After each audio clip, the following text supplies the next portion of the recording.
పెట్టి ఇటు పోతారులే మీరు. మమ్మీ అమ్మమ్మ ఇంటికి పోదామన్నది.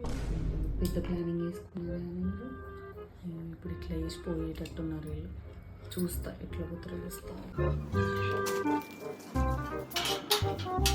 కుట్టు హోంవర్క్ అయిపోయింది కదా నాని, బ్యాగ్లో పెడుతుంది బుక్లన్నీ. అవును కుట్టు, మీ నాన్నటి పోయింది? బయటికి వెళ్ళింది. 2 అయిపోయింది. ఎప్పుడు వస్తుందో ఏమో, నేను ఎప్పుడు పోనో ఏమో. బస్సులు దొరుకుతాయో ఎప్పుడు పోయింది, ఎప్పుడు లేదు. ఇప్పుడు ఎటు పోయింది మీ నాని? 6 అవుతుంది, ఇంకేం పోతాం ఇవాళ. వీళ్ళు పోయిలా పోలేదా ఒకసారి చూద్దాము. ఉన్నారబ్బా పోలేము.